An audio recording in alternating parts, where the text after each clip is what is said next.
Louvamos a Deus por todos que estão presentes, sejam muito bem-vindos. Abram os corações para aquilo que Deus tem a nos falar. Nesta noite nós iremos ler o Salmo 119.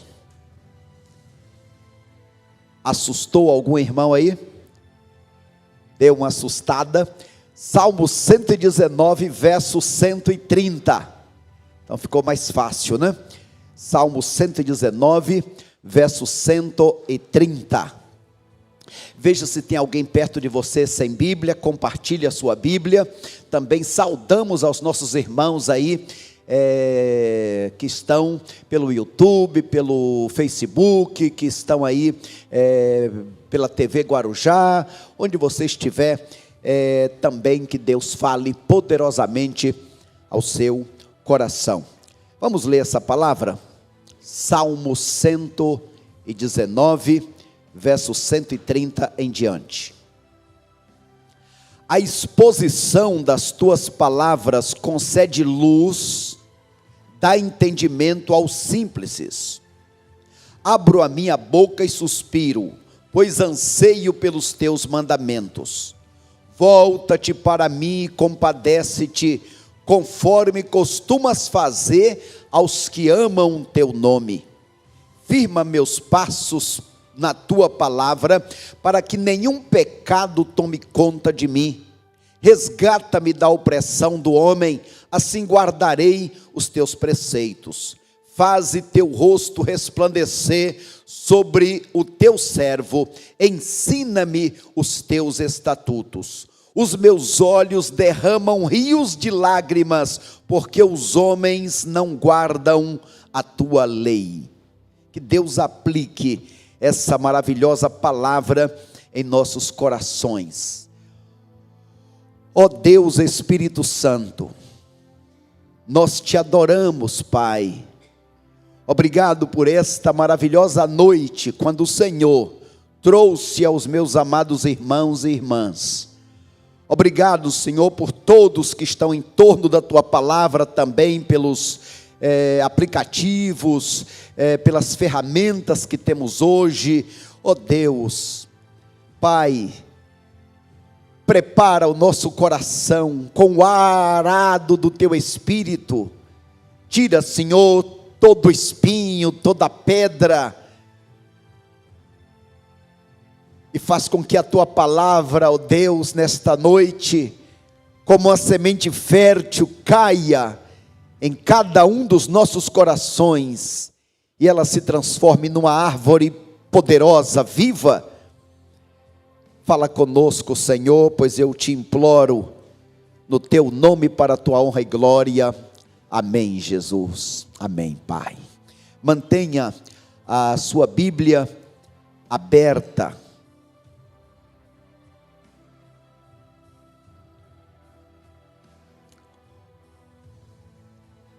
Salmo 119, verso 130. Aqui na nossa tradução, na tela, a revelação, ou a exposição da tua palavra traz vida.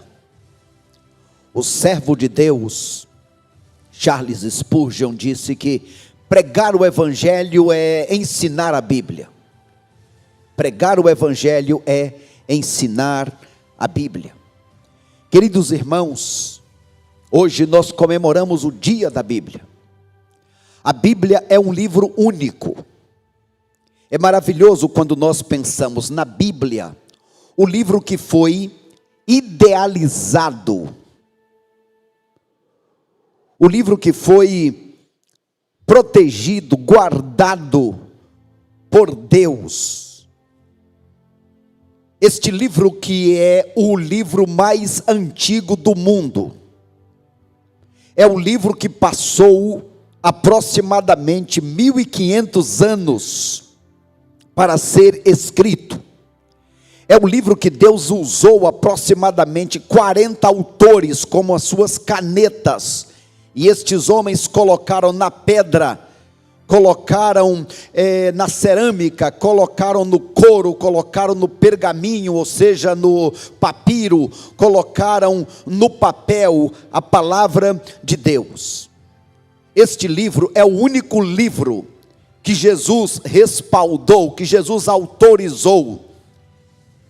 É este livro que lá em Lucas 24, como veremos, Jesus, começando por Moisés, pelos profetas, ele fala o que está escrito a respeito dele em todo o livro.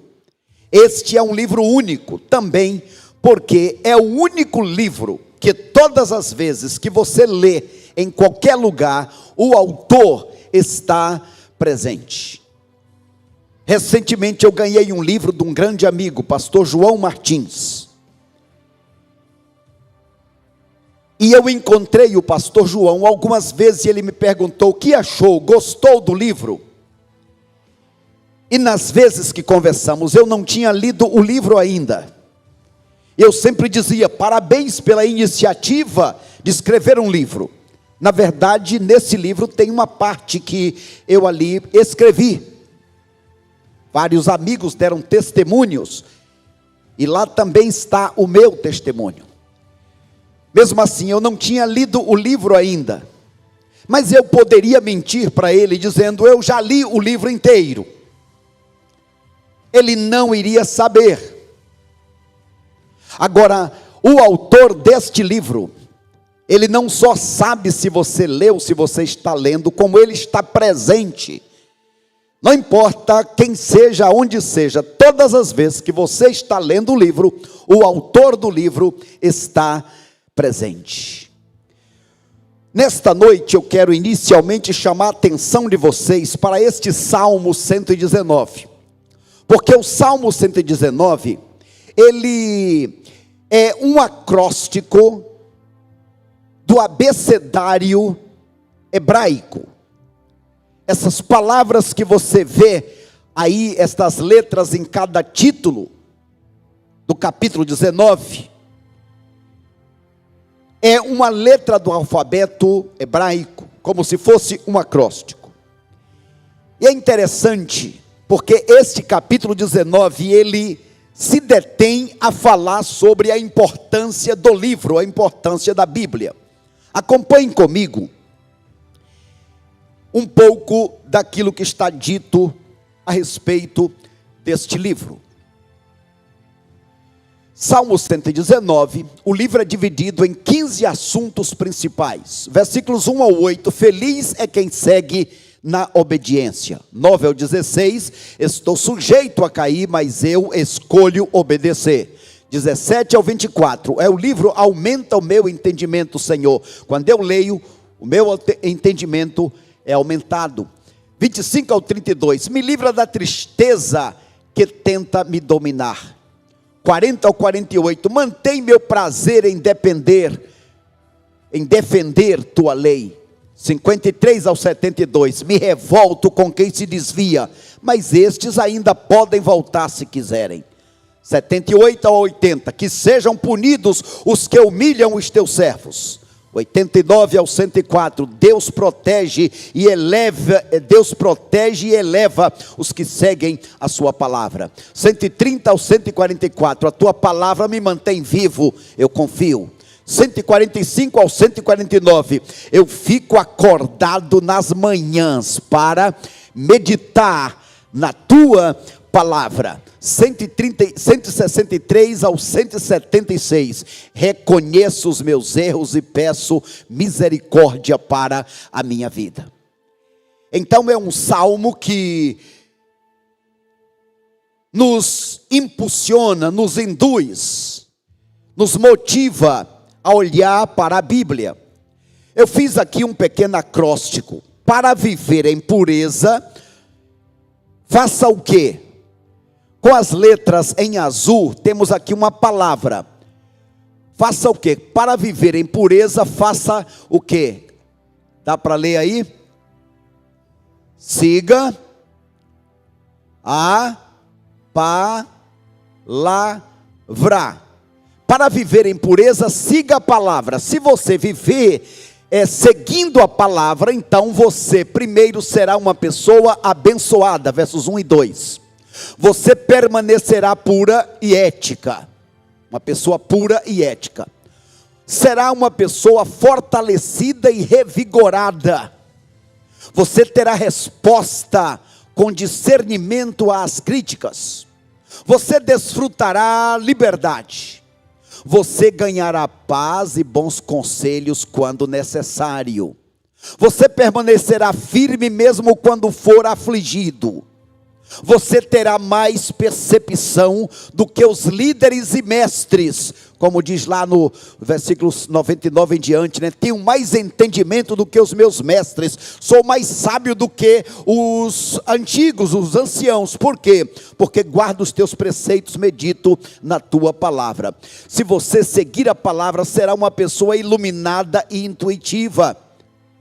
Lâmpada para os meus pés é a tua palavra e luz para o meu caminho.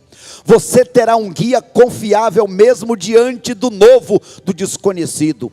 Você desfrutará a paz e o equilíbrio interior. Olha que coisa que as pessoas buscam. Como encontrar? Seguindo a palavra. E acima de tudo você terá o auxílio de Deus na sua vida. Podemos ouvir um glórias a Deus? Deus espera que nós sigamos a sua palavra. Como nós dissemos nesta noite, quando você ler a palavra, Deus, o autor, está presente.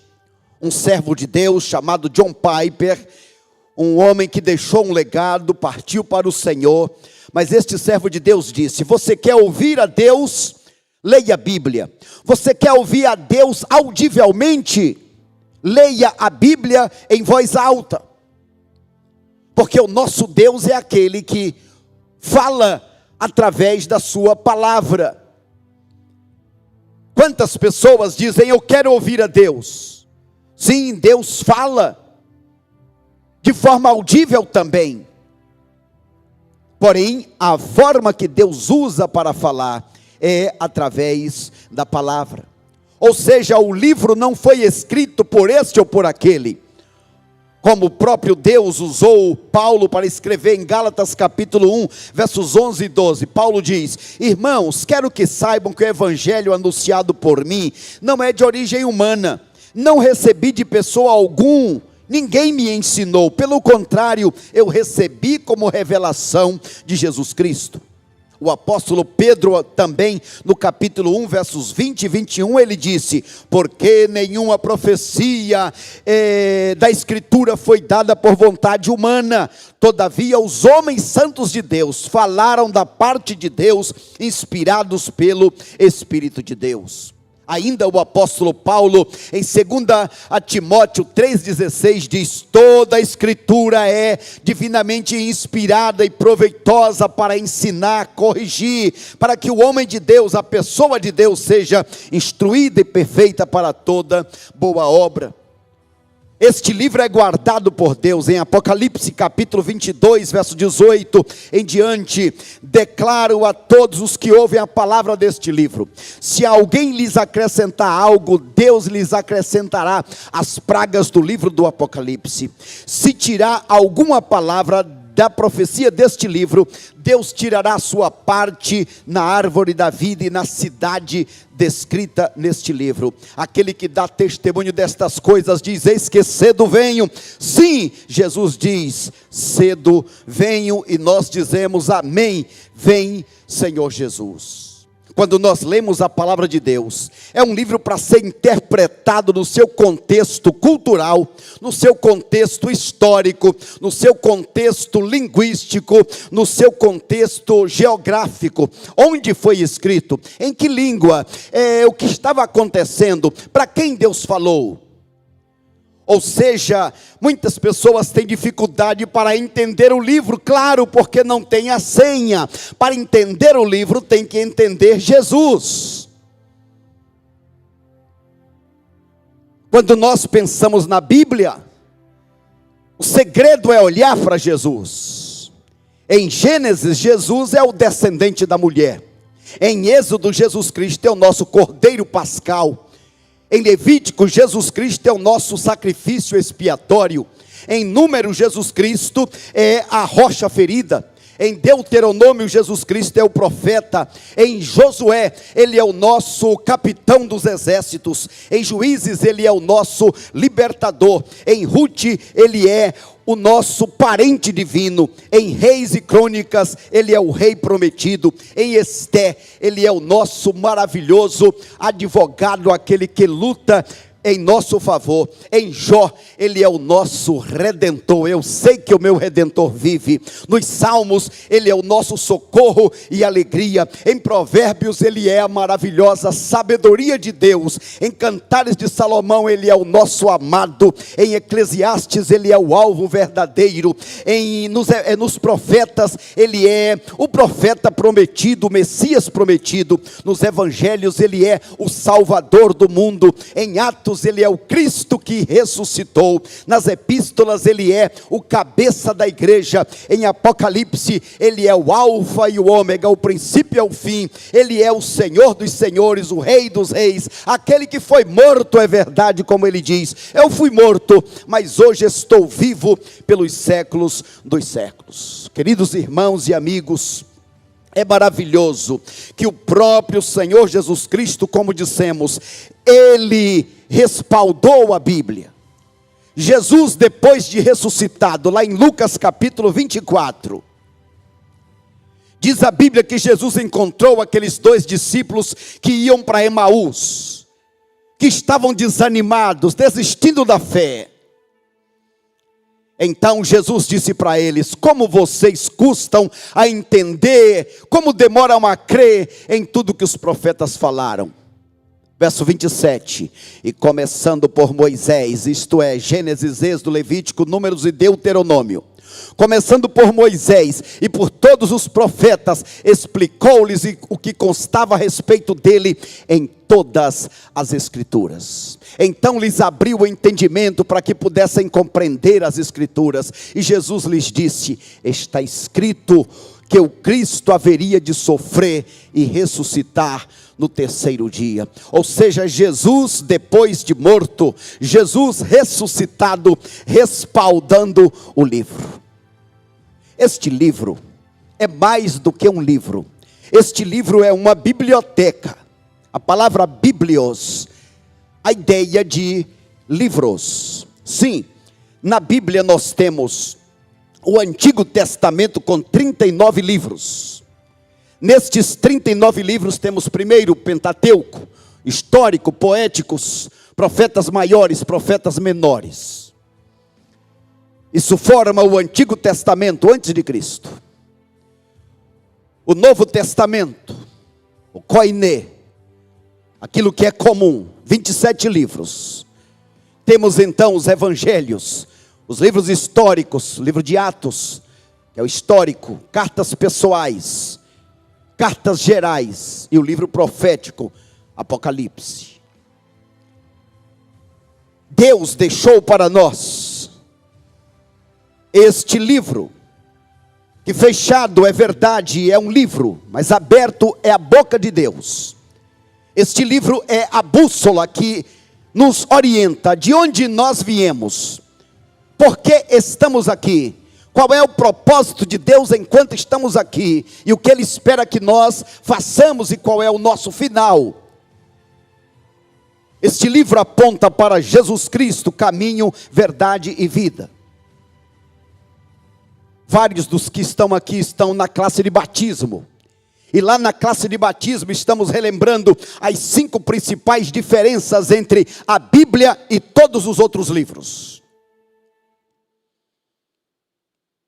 Quais são as principais diferenças? A primeira, a Bíblia é um livro de autoria divina. Foi o próprio Deus quem mandou escrever. Os próprios autores dizem: foi Deus quem mandou escrever. A Bíblia é um livro atemporal. É mais velha do que Adão, mas é mais nova do que o jornal que vai sair amanhã, dia 12. É um livro inerrante, nunca ninguém encontrou um erro. Fizeram apontamentos, porém quando estudaram um pouco mais, por exemplo, disseram: Nabucodonosor não existiu.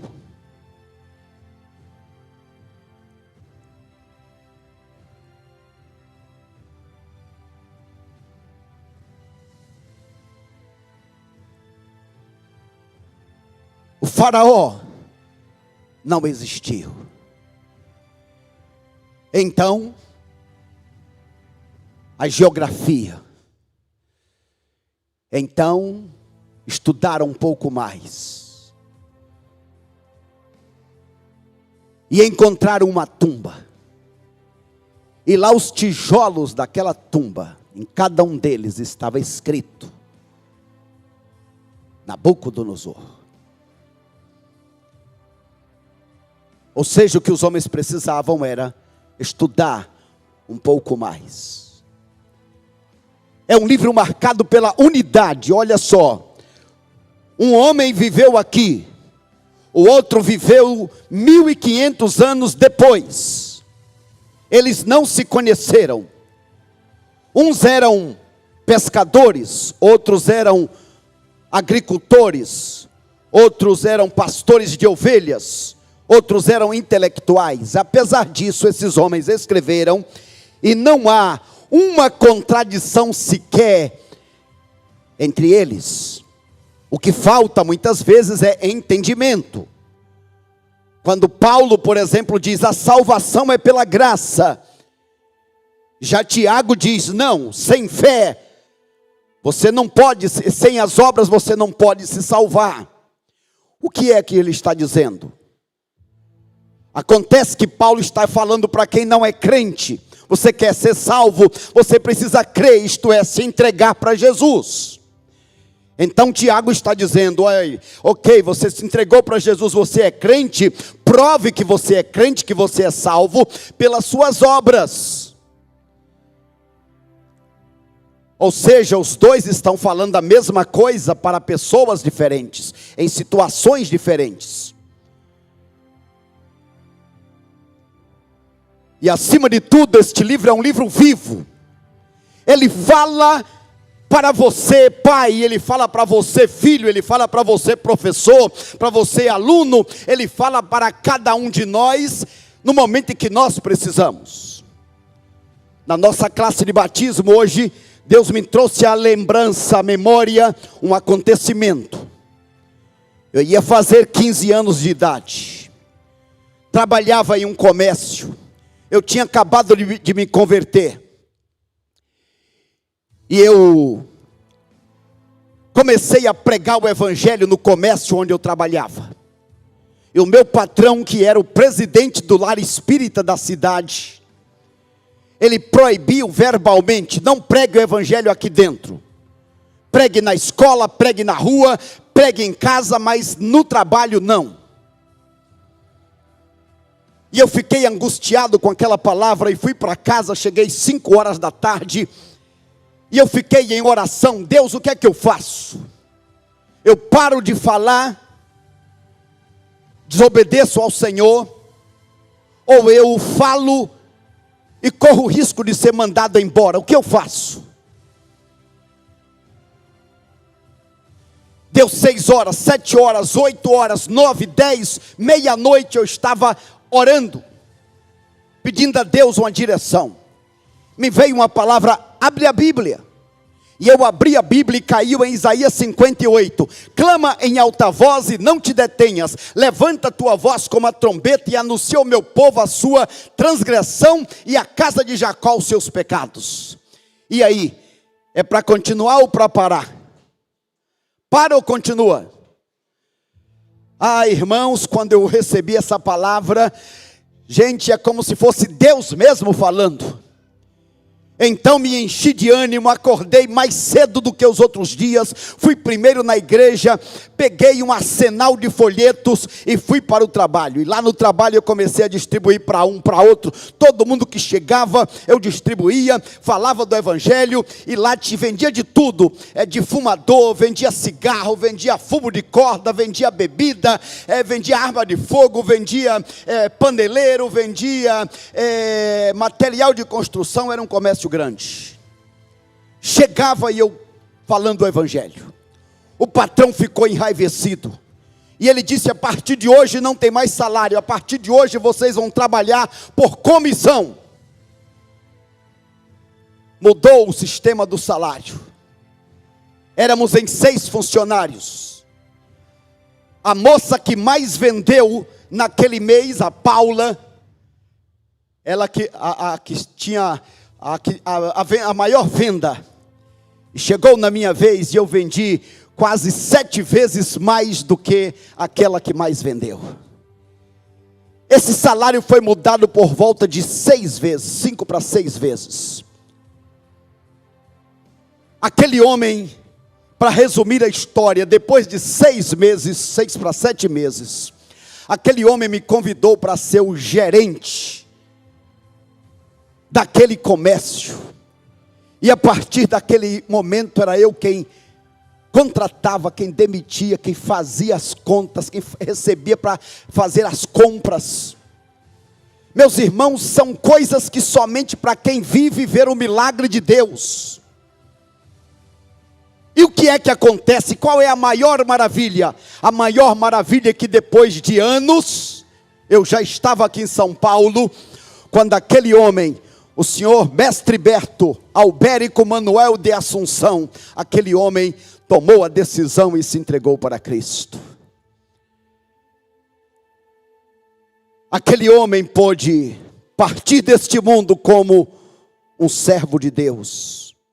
Sim, a Bíblia Sagrada, pela sua popularidade, pela sua precisão histórica, pela sua harmonia textual, pelo alto nível ético, sim, a Bíblia Sagrada é a palavra de Deus. Agora, irmãos, como é que esse livro chegou até nós? Este livro não chegou assim como está aqui. Este livro começou a ser escrito em pedra, em mármore, em cerâmica, em pergaminho.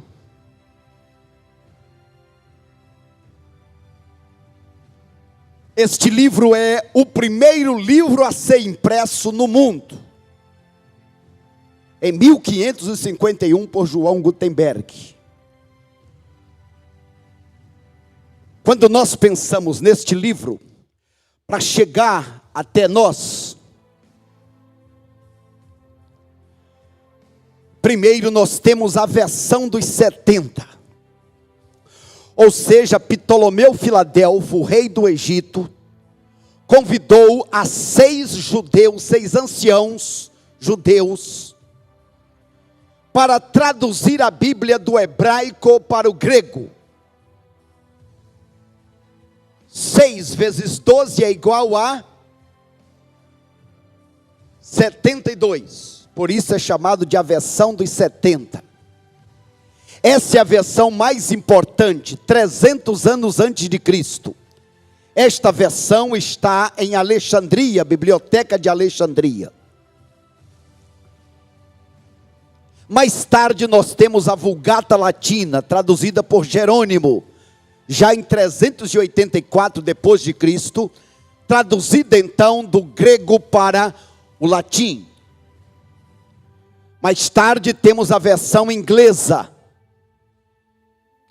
a versão alemã, traduzido então por Martinho Lutero. Foi neste momento que a igreja oficial da época, a igreja romana, acresceu 8 livros a mais na Bíblia, para dizer que a Bíblia que Lutero estava distribuindo era uma Bíblia falsa. A tradução do latim para o alemão. Vem então uma tradução inglesa chamada King James. É uma das grandes um dos grandes marcos. Eu tenho essa tradução, alguns irmãos aqui na igreja têm essa tradução. E aí finalmente chega a tradução do para o português, traduzida pelo ex-padre João Ferreira de Almeida. João Ferreira, convertido ao protestantismo, ou ao cristianismo evangélico. De forma, queridos irmãos, que este livro ele foi inspirado por Deus, foi preservado por Deus. Este livro foi proibido de ser lido muitas vezes. Este livro foi queimado, aos milhões. Na noite de São Bartolomeu, ao invés de usarem lenha, usaram bíblias para fazerem as fogueiras, para queimar os servos de Deus. Este é um livro de Deus, um presente, uma carta de amor, que Deus dá para todos nós. Como devemos nos relacionar com este livro? Como devemos nos relacionar com este livro? Primeiro, devemos ouvir. Bem-aventurado que ouve. Vocês nesta noite são bem-aventurados. Lá em Apocalipse 1:3, bem-aventurado quem ouve, bem-aventurado quem lê, bem-aventurado quem guarda o que está escrito neste livro. Primeiro, percepção, ouvir. Depois, constatação. É assim mesmo que o pastor falou? É isso mesmo que está escrito? Mas você pode se relacionar de forma mais profunda. É a hora do verbo estudar. É a hora de investigar. Quando foi escrito? Onde? Qual o contexto? Quem está falando? Passa então para um quarto degrau de aprofundamento no relacionamento com a Bíblia. É a hora da reflexão. É a hora do ruminar a palavra. O que é que essa palavra diz para mim? O que é que eu devo começar a fazer? O que é que eu devo parar de fazer? E finalmente, a ação, praticar. Meus irmãos, a Bíblia não é um livro teórico. É um livro prático. A Bíblia é a nossa regra de fé e de prática. Eu não posso dizer que sigo a Bíblia se eu estou num grupo de amigos que praticam coisas que é contra a Bíblia. Eu não posso dizer que pratico a Bíblia se eu estou num grupo político que as suas práticas, os seus ensinos ofendem a Bíblia. Eu não posso estar numa igreja que as suas práticas, as suas orientações ferem a Bíblia. A Bíblia é um livro de regra de fé e prática. Estamos nestes dias, nos dias da Copa do Mundo. Todos estamos muito alegres com a Copa do Mundo, é isso? E quando falamos em Copa do Mundo, existem as regras. Um jargão que os comunicadores, os comentaristas sempre usam é: a regra é clara. E alguém diz: pode isso, Galvão? Pode isso, quem? Quem? Aí depende da emissora, né? Pode isso, Arnaldo, e assim por diante. Existem algumas regras claras. Por exemplo, vai bater um pênalti, o pé do goleiro ali pode estar onde? Qual é o limite? Ok, ele já recebeu 3 cartões, ele está fora ou pode participar desta tal? Bem, a Bíblia, a palavra de Deus, tem regras claras. E quando pensamos em Êxodo 20, estão ali as regras para a família, as regras para a vida dos relacionamentos. Os 3 primeiros, as regras de como se relacionar com Deus. Os 4 primeiros. Os 6 da segunda tábua, as regras de como se relacionar com o próximo. Uma das regras claríssimas é como tratar pai e mãe. O filho deve obedecer pai e mãe, deve honrar deve valorizar pai e mãe. Outra regra clara é sobre a vida conjugal, sobre a santidade na vida sexual. A regra é clara: não adulterarás. Então, quem parte para o divórcio está quebrando a regra. Partiu para o divórcio está traindo a confiança de Deus, está trazendo consequência para os filhos. Mas chega um momento na vida que parece que já não tem mais jeito. Por exemplo, o time do Brasil, né? O Brasil parece que já não tem, tá aí, agora só tem o quê? Mais 2 chances, né? Não tem mais? Só na próxima de novo? Só daqui a 4 anos. Às vezes na família quebramos as regras e parece que não tem mais jeito. Alguns desses jogos já estavam praticamente perdidos. Alguns desses jogos praticamente já estavam perdidos. Mas se virou o jogo. Como se diz no mundo de futebol, o jogo só termina quando acaba. E no último minuto, os últimos minutos, alguém fez 1 e fez 2, empatou, foi para a prorrogação. Gente, é possível? Para virar o jogo da vida em família, da vida cristã, da vida profissional, é preciso algumas atitudes. Quais são as atitudes? Algumas delas. Primeiro, não acredite na derrota. Meus irmãos, eu participo de vários grupos de WhatsApp, um deles que pega pastores e líderes de toda a parte do Brasil. Grandes líderes de todo o Brasil. E eu nunca vi uma das partidas em que os grandes líderes disseram: eu estou sentindo um mau presságio. Foi de manhã até a hora do tal jogo. Estou sentindo um mau presságio. Na vida, tem pessoas que creem na derrota. Gente, tudo acontece pela fé.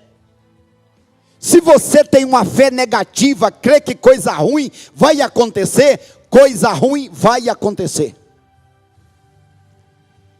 Então lá em Romanos 8, 37, a gente olha para Cristo.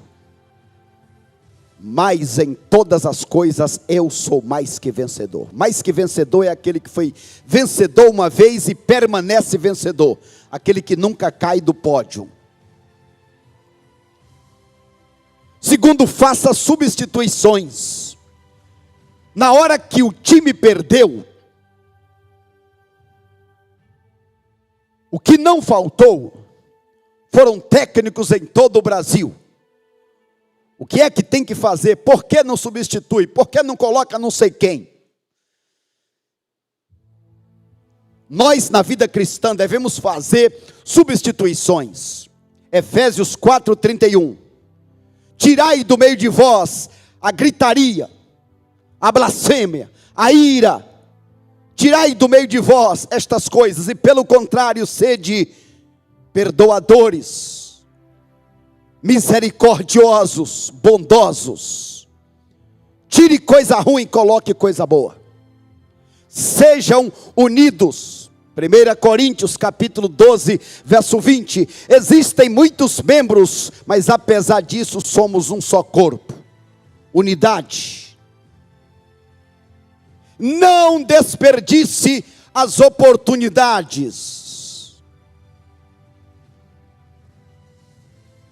Havia uma crença geral: nós já ganhamos. Para jogar contra quem? Contra Camarões?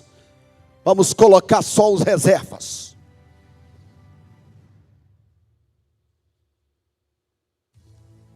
Lá em 1 Coríntios, em Gálatas 6:10. Enquanto tendes tempo, Aproveitai a oportunidade para fazer o bem enquanto tem tempo. Troquem ideias, conversem. Provérbios 15, os bons conselheiros, eles trazem boas ideias. Ouça a gente que ajuda. Quantos estavam dizendo, olha, eu não concordo, mas ele está colocando, deixa aí. Tem momento que a pessoa fica presunçosa, que não ouve mais ninguém.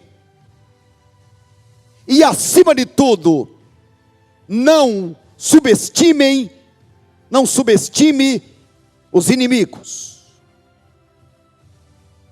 No caso dos camarões, assim como a cidade de Ai, Josué disse, nós já vencemos Jericó, a grande metrópole. Esta cidadezinha de Ai com 3.000, não precisa nem a gente ir lá, manda um grupinho para ir lá. Foram mortos. Não subestime o inimigo. 1 Pedro capítulo 5, verso 8. O diabo, vosso adversário, anda ao derredor, bramando como leão, procurando a quem possa tragar. Queridos irmãos, nos lembremos que este livro não é apenas teórico, é um livro prático. Não adianta ter orgulho e achar, eu não preciso, eu venço sozinho, eu já venci.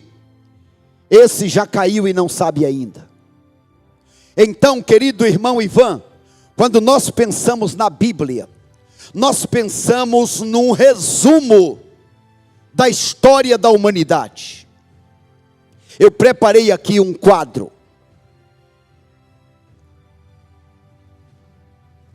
Apresento aos irmãos este quadro, que você pode comprar, este quadro, uma forma ilustrativa, que servos de Deus têm usado para resumir a história da Bíblia.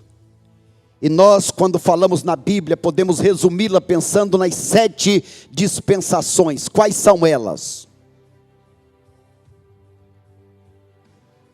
Primeiro, a dispensação da inocência. Veja só, antes de tudo houve a eternidade passada, quando Deus criou todas as coisas, quando Satanás se rebelou contra Deus, foi jogado na terra, a terra ficou sem forma e vazia, um caos. Aí então Deus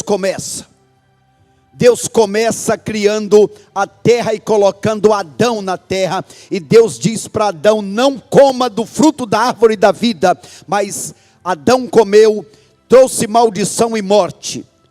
Os homens começaram a pecar de tal maneira, que Deus disse, eu não suporto mais, chama-se o governo da consciência.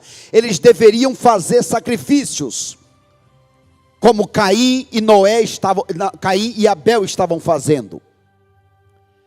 Mas a corrupção era grande, de tal forma que houve o dilúvio.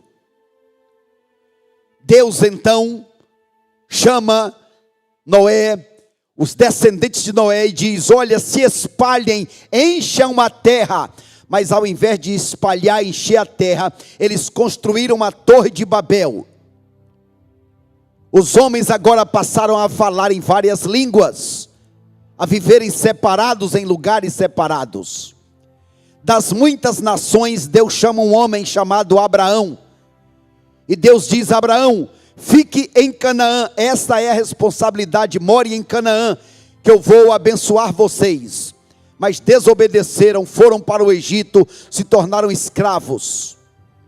Deus então chamou Moisés, que deu a lei, guardem a lei, mas não guardaram, desobedeceram, por isso foram espalhados pela terra. Deus então, na plenitude dos tempos, mandou Jesus. Jesus veio e instituiu a época da igreja, a época cristã. Todas estas épocas duraram no máximo 500, 600, 800 anos, mas essa já passou de 2000 anos. O que tinham que fazer? Não comer, não obedecer, oferecer sacrifício, se espalhar pela terra, morar em Canaã, guardar a lei, nada fizeram. Hoje o que precisam fazer é se converter a Cristo. A maioria não se converte. Cristo levará a sua igreja, haverá o milênio. As pessoas continuarão rebeldes a Cristo. As que continuarem rebeldes irão para o lago de fogo eterno. As que estiverem com Cristo, se arrependerem, se converterem, estarão com Cristo pelos séculos dos séculos. E então novamente haverá a eternidade futura. Isso é o resumo da Bíblia. Meus amados irmãos, estamos falando do livro que é suficiente. A Bíblia Sagrada é o livro absoluto, é o livro preservado por Deus, é o livro respaldado por Jesus, é o livro que transforma pessoas. Este livro é o recado todo para todos os homens de todas as épocas.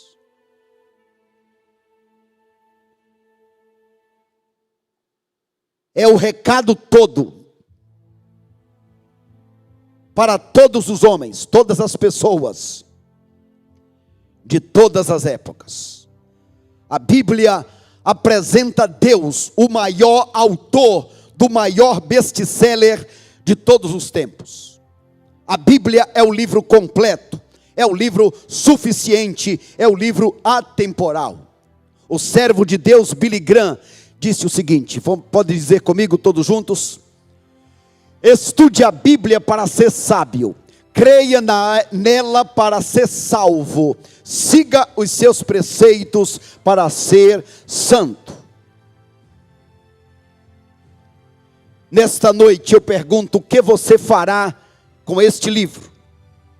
Este livro lamentavelmente tem ficado esquecido na estante de muitas pessoas. Quero partir para o encerramento relembrando que este livro é um livro primeiro atemporal. Foi para ontem, é para hoje e é para amanhã. Mas é também um livro supracultural.